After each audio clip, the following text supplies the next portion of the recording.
God's great grace, it is His brought us all this. 하나님 말씀은 신약성경 마가복음 14장 12절에서 21절입니다.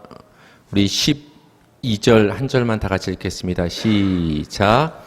무교절의 첫날 곧 유월절 양 잡는 날에 제자들이 예수께 여짜오되 우리가 어디로 가서 선생님께서 유월절 음식을 잡수시게 준비하기를 원하시나이까 하매 아멘.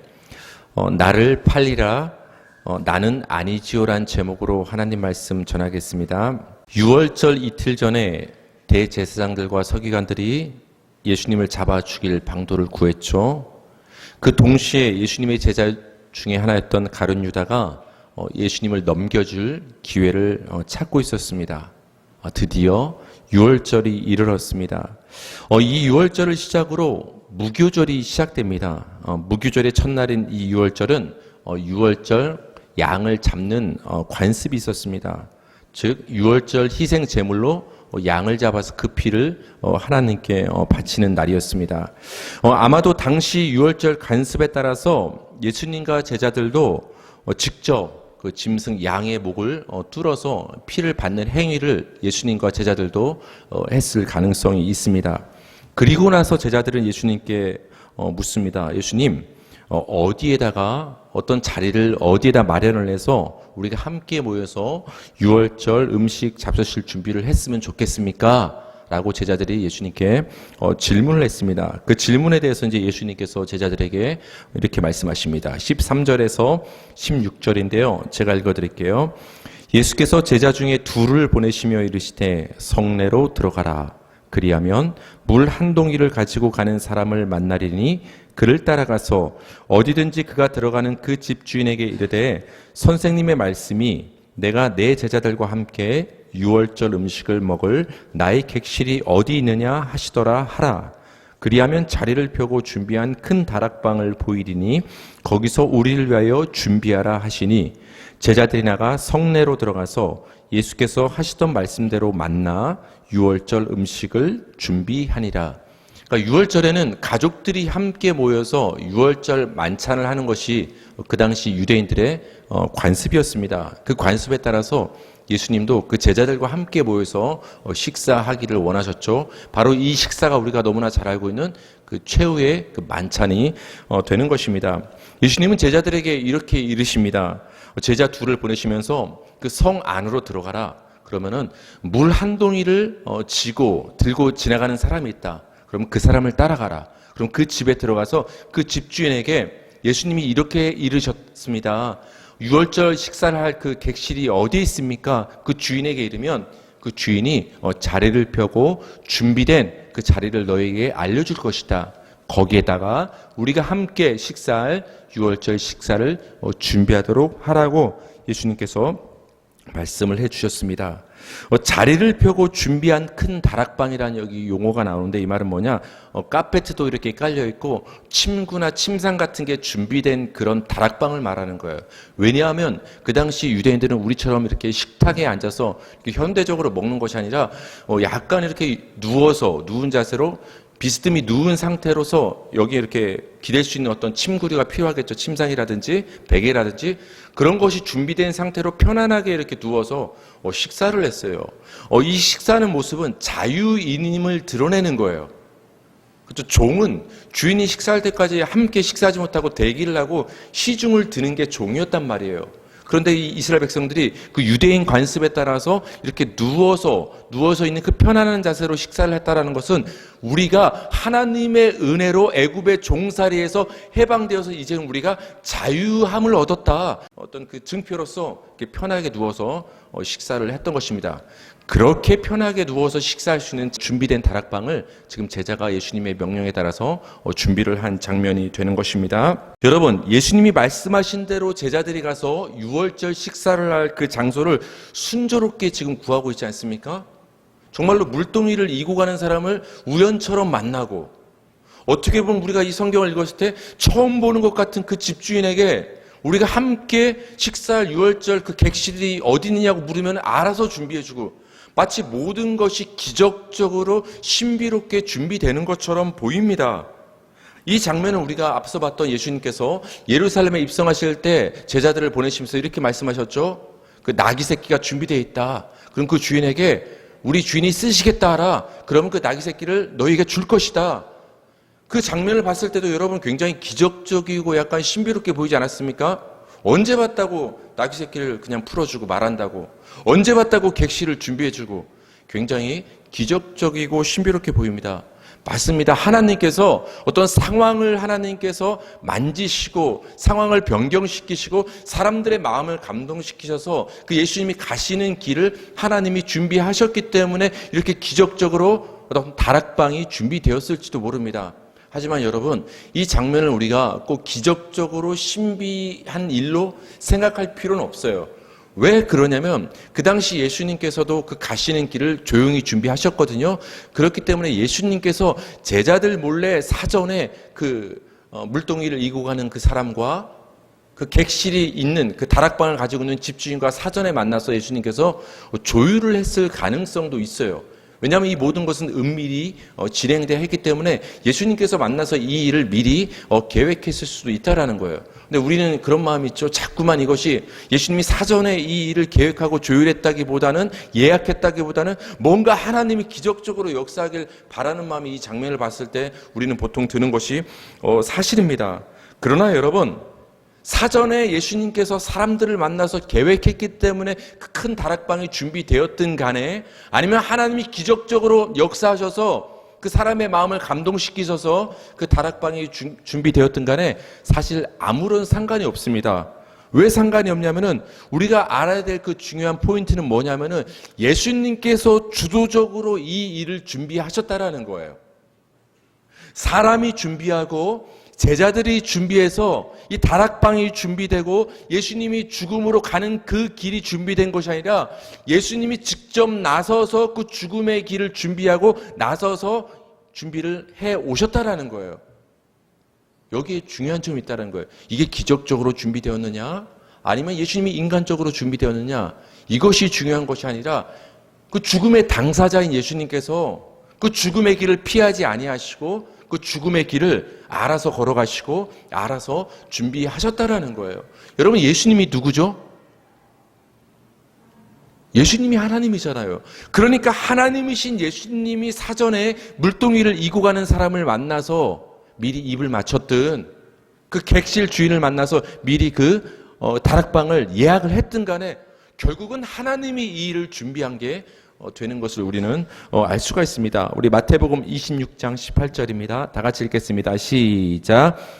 이르시되 성한 아무에게 가서 이르되 선생님 말씀이 내 때가 가까이 왔으니 내 제자들과 함께 유월절을 네 집에서 지키겠다 하시더라 하라 하시니, 같은 사건을 다룬 마태복음을 보면 예수님은 다락방을 구하시면서 내 때가 가까이 왔다라고 말씀을 하셔요. 여러분, 성경에서 때라는 것은 하나님의 때인데 그 때는 어느 때냐면은 바로 예수님이 십자가에서 죽으심으로 하나님이 영광 받으실 그 때예요. 여러분, 하나님께서는 예수님의 십자가 죽음을 통해서 영광 받기로 예정해 놓으신 거예요. 그러니까 여러분, 우리가 세상에서 어떤 지위에 오르고 어떤 업적을 남기고 우리가 어떻게 칭찬받는 삶을 살고 있다고 해서 그런 우리의 모습을 통해서 하나님이 영광을 받으시는 것이 아니라 하나님은 예수를 통해서 영광 받으시기로 되어 있는 거예요. 특별히 예수님의 그 십자가 죽음을 통해서 하나님은 영광 받기를 원하시는 거예요. 그 하나님이 영광 받으시는 그때가 언제냐? 바로 예수님이 십자가에서 죽으시는 그때라는 거예요. 예수님은 그걸 아셨던 거예요. 그래서 예수님은 그 다락방 최후의 만찬의 자리를 준비하시면서 이렇게 말씀하시는 거예요. 내 때가 가까이 왔다. 쉽게 말하면 내가 죽을 때가 가까이 왔다. 그러니까 예수님은 조금 있으면 죽을 줄 알았던 거예요, 여러분.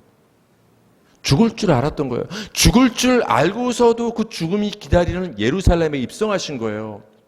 여러분, 예수님께서 예루살렘에 입성하실 때 사람들은 몰랐어요. 예수님께서 왜 오신 줄.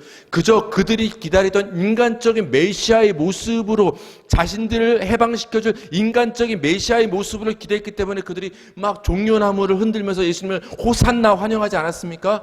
그 예수님을 향한 호산나 찬양에는 인간적인 정욕이 들어있던 거예요. 인간의 마음속에는 저 예수가 오면 우리를 살려주겠구나. 예수님은 예루살렘에 왜 오신 거예요? 대제사장과 서기관들에게 잡히시려고, 잡히셔서 신문 당하시려고, 신문 당하신 후에 빌라도에게 넘겨지시려고, 빌라도에게 사형 선고를 받으시려고, 십자가에 매달려 죽으시려고, 그 하나님의 때를 성취하시기 위해서 예수님은 죽음의 자리인 줄 알면서도 예루살렘에 지금 입성하신 거예요. 그리고 그 길을, 그 때를 이제 다가왔다는 것을 예수님께서는 아시고 그 유월절 때가 되자 죽음의 길을 묵묵히 걸어 가시는 거예요. 근데 그 유대인들은 모르고 가장 예수님과 가까이 지내고 동고동락했다는 그 12제자들마저 예수님이 그 가시는 길을 온전히 이해하지 못했다라는 거예요. 그러니까 예수님은 정말로 주도적으로 그 죽음의 길을 스스로 걸어가셨다라는 것을 우리는 알 수가 있는 것이죠. 우리 17절부터 20절 오늘 본문인데요. 다 같이 읽겠습니다. 시작. 저물매 그 12를 데리시고 가서 다 앉아 먹을 때 예수께서 이르시되 내가 진실로 너희에게 이르노니 너희 중 한 사람 곧 나와 함께 먹는 자가 나를 팔리라 하신대 그들이 근심하며 하나씩 하나씩 나는 아니지요 하고 말하기 시작하니 그들에게 이르시되 12 중에 하나 곧 나와 함께 그릇에 손을 넣는 자니라. 아멘. 드디어 저녁이 되자 예수님은 12제자들과 함께 유월절 식사를 위해 준비된 그 다락방으로 객실로 가셨습니다. 그래서 제자들과 함께 이렇게 식사를 하고 있는데 예수님이 그때 난데없이 분위기를 깨는 말씀을 하십니다. 식사 자리면 유쾌하게 우리가 좋은 얘기하면서 식사했으면 좋겠는데 갑자기 예수님께서 너희들 중에 한 사람이 나와 함께 지금 유월절 식사 만찬을 하고 있는 너희들 중에 한 사람이 나를 팔아 넘길 것이다. 나와 함께 식사하고 있는 너희들 중에 하나가 나를 배신할 것이다. 나를 팔아 넘길 것이다. 예수님께서 이렇게 말씀을 하십니다. 예수님의 말씀에 제자들은 근심하기 시작했습니다. 걱정하면서 하나씩 말합니다. 예수님, 나는 아니죠? 또 다른 제자가 말합니다. 예수님, 나는 아니죠? 나는 아니죠? 나머지 제자들이 막 불안해하면서 예수님께 어떤 확인을 하기 시작합니다. 이 제자들 중에 분명히 하나가 예수님을 팔아 넘긴다고 하니까 제자들은 깜짝 놀라서 자신은 아니라는 것을 예수님께 계속 질문하며 확인을 하기 시작합니다. 여러분, 역설적으로 제자들이 예수님께 이렇게 하나하나씩 나는 아니죠라고 질문했다라는 것은 내심 그들도 마음이 불안하다는 것을 반증하는 것 아니겠습니까? 여러분, 요한복음을 보면 예수님의 이 말씀에 제자들은 서로를 의심하기 시작했어요. 그러니까 서로는 스스로 아니라고 생각하죠. 아마도 저 사람이 예수를 팔아 넘길 것 같아.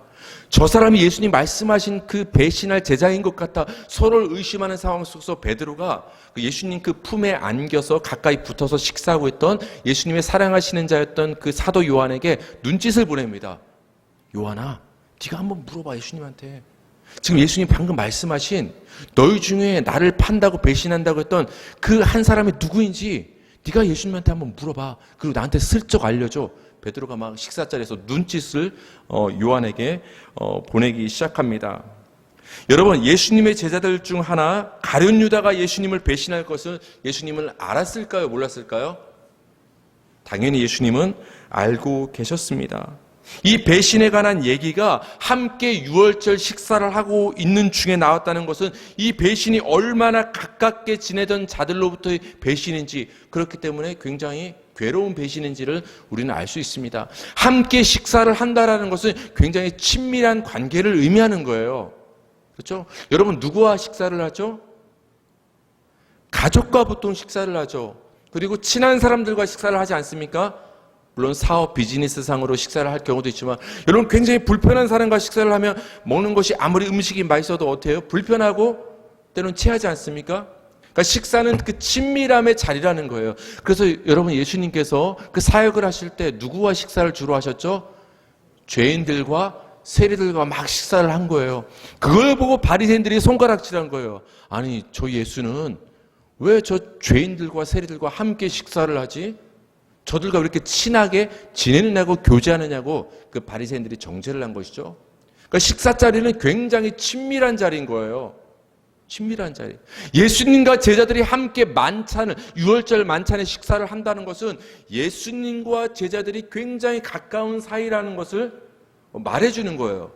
그런데 그렇게 가깝다고 볼 수 있는 예수님과 12제자들이 함께 그 친밀함을 확인하는 식사 자리에서 예수님이 배신의 얘기를 지금 꺼내고 계신 거예요. 그렇기 때문에 제자들은 지금 충격을 받는 거예요. 딴 사람도 아니고 예수님과 이렇게 우리가 함께 동석해서 식사할 정도로 우리는 예수님께 인정받고 예수님과 함께하는 제자들 아닌가. 딴 사람이면 몰라도 어떻게 우리가 예수님을 배신할 수가 있지? 아니, 예수님 어떻게 저런 말씀을 하실 수가 있지? 그러면서도 불안한 거예요. 그 식사 자리에서의 그 배신이었기 때문에 굉장히 충격적이지 않을 수가 없는 거예요. 구약 성경은 다윗의 고백을 통해서 예수님이 함께 하던 가장 친밀한 자들로부터 배신당할 것을 예언을 해 주셨죠. 시편 41편 9절입니다. 다 같이 읽겠습니다. 시작. 내가 신뢰하여 내 떡을 나눠 먹던 나의 가까운 친구도 나를 대적하여 그의 발꿈치를 들었나이다. 여러분, 다윗은 참 불쌍한 인생을 살았던 것 같아요. 그죠? 그 전쟁을 계속 해나가고, 먼저 왕이었던 사울왕의 죽음의 그 위협을 당하지 않았습니까? 그리고 또 아들의 배신을 당해서 또 도망을 당하지 않았습니까? 얼마나 피를 많이 묻혔습니까? 옆에 있던 신하들이 막 배신하고 떠나가지 않았습니까? 그래서 다윗은 하나님만이 나의 구원이라는 찬송이 저절로 나올 수밖에 없었던 그 인생이 다윗이었던 것 같아요. 그 다윗이 지금 말하는 거예요. 내가 그렇게 신뢰하고 믿었던, 그래서 나와 함께 식사 자리를 함께 했던 나와 가까운 그 신하들 친구들이 나를 대적하는구나. 다윗이 굉장히 가슴 아파서 이 한탄을 하고 있는 거예요. 근데 이 다윗의 시에는 바로 예수님의 운명이 예언되어 있는 거예요. 다윗이 겪었던 그 경험을 지금 예수님이 하고 계신 거예요. 예수님의 입장에서 내가 신뢰하여, 예수가 신뢰하던 그 제자들, 내가 신뢰하여 내 떡을 나눠 먹던 나의 가까운 제자들이 지금 나를 지금 배신하려고 하고 있는 상황이라는 거예요. 예수님 말씀을 가르치고 있었을 때 예수님이 미쳤다고 하면서 예수님을 붙들러 온 사람들이 누구였어요? 바리새인들이었어요? 마을 사람들이었어요? 아니면 친족 가족들이었어요? 친족 가족들이 예수님을 미쳤다고 해서 그 소문이 돌자 잡으러 오지 않았습니까? 가장 가까운 사람들이 이해를 하지 못해요. 가장 가까운 사람이 배신을 하고 가장 가까운 사람이 믿지를 못하는 거예요. 여러분, 예수님과 가깝습니까? 예수님과 친밀하시죠? 예수님 우리 믿잖아요. 가장 예수님을 잘 안다고 믿는다고 친밀하다고 생각하는 우리 성도들이 실상은 예수님을 모르더라 이거예요. 가장 예수님과 동고동락하고 함께 식사하던 예수님이 왜 예루살렘에 오셨는지, 이 유월절 만찬의 의미가 뭔지, 예수님이 왜 배신당해야 되는지, 예수님께서 왜 죽어야 하는지, 그 제자들은, 가장 가깝다고 하는 그 제자들은 사실은 몰랐다라는 거예요. 우리도 오랜 신앙생활 하고 있지만 정말 하나님의 뜻이 무엇인지, 예수님이 누구신지, 예수님이 무엇을 우리를 위해 하셨는지, 그 십자가의 의미가 무엇인지 여러분 아십니까? 아니, 모르신다면 거기에 관심이 있습니까? 제자들이 예수님에게 무관심했던 것처럼 예수님을 가장 잘 안다고 하는 우리가 예수님에게 무관심하다면 우리는 언제든지 주님을 배신할 수 있는 가룟 유다와 같은 존재가 우리인 거예요. 제자들이 예수님께 질문했죠. 나는 아니지요? 나는 아니지요? 우리가 하나님을 믿는, 예수님을 따른다고 하는 제자, 성도라고 하지만 그 하나님의 뜻을 분별하지 못하면, 예수님이 누구신지를 분별하지 못하면 우리는 언제고 우리의 이익을 위해서 예수님을 버리고 팔아 넘길 수 있는 연약한 존재가 바로 우리 자신임을 이 가룟 유다의 모습을 통해서 우리는 볼 수가 있습니다. 우리 21절 오늘 본문입니다. 우리 21절 시작. 인자는 자기에 대하여 기록된 대로 가거니와 인자를 파는 그 사람에게는 화가 있으리로다. 그 사람은 차라리 나지 아니하였더라면 자기에게 좋을 뻔하였느니라 하시니라. 인자는, 즉 예수님은 자기에 대하여 기록된 대로 간다. 죽음의 길, 십자가의 길을 지금 걸어가신다라는 거죠. 6월절 어린 양으로서 조금 있으면 죽음을 맞이한다는 거겠죠. 이 길을 걸어가신다는 거겠죠. 자기에 대해서 기록된 대로. 이 말은 하나님의 뜻대로 간다라는 거예요. 하나님이 예정하신 대로 그 길을 예수님은 지금 걸어가고 있다라는 거예요. 근데 이런 나 인자를 지금 팔아 넘길 그 사람 가룟 유다에게는 화가 있을 것이라고 지금 말씀하시는 거예요. 여러분, 성경에서 화는 뭐냐? 어떤 진노를 말하죠. 재앙을 말하죠. 하나님께서 심판하실 때 그것을 화라고 하는 거예요. 그러니까 하나님의 심판과 화는 연결돼요. 그 요한계시록을 보면은 음녀 바벨론에 대해서 화가 미친다고 얘기를 한단 말이에요. 그리고 예수님을 믿지 않는 그 바리새인들을 향해서 예수님께서 서기관들을 향해서 화가 있다고 말씀을 하십니다. 그리고 예수님을 배척했던 그 벳세다와 고라신을 향해서 예수님께서 화가 있다고 말씀을 하셔요. 그러니까 화는 예수님을 믿지 않는 것과 연결이 되는 거예요. 예수님을 믿지 않는 자들에게 하나님의 심판이 임하는 것이 화인데 그 화라는 용어를 지금 가룟 유다에게 쓰고 있어요. 예수님은 굉장히 더 충격적인 말씀을 하세요. 그 사람은, 가룟 유다는 차라리 나지 않았더라면 더 좋았을 것이다. 아니 그냥 화가 있다 이 정도로 끝나는 게 아니라, 아니 저 가룟 유다는 차라리 태어나지 않았으면 좋겠다. 왜 이런 말씀을 하셨을까요? 이건 단순히 미워서 하신 말의 의미가 아니라고 저는 생각을 해요. 어떤 의미가 있냐면은, 얼마나 그 가룟 유다에게 미칠 그 화가 심판이 무서운 진노와 심판이라면 그 진노와 심판을 받을 바에는 차라리 태어나지 않았을 게 더 낫겠다라고 지금 말씀하시는 거예요. 여러분, 욥기 10장 18절을 한번 다 같이 읽어볼까요? 주께서 나를 태에서 나오게 하셨음은 어찌함이니까 그렇지 아니하셨더라면 내가 기운이 끊어져 아무 눈에도 보이지 아니하였을 것이라. 아멘. 욥이 이렇게 말합니다. 나를 태에서 나오지 않게 하셨더라면, 이렇게 말하고 있어요. 하나님 왜 나 태어나게 했어요? 지금 말하는 거예요. 하나님, 내가 작정하고 하나님한테 한마디 하겠습니다. 나 너무 힘들어서 가만히 있지 못하겠습니다. 나 하나님께 좀 막말 좀 하겠습니다가 욥기 10장이에요. 그러면서 하나님께 욥이 뭐라고 말하냐? 하나님, 어머니 모태내에서 내가 태어나지 않았더라면 얼마나 좋았겠습니까?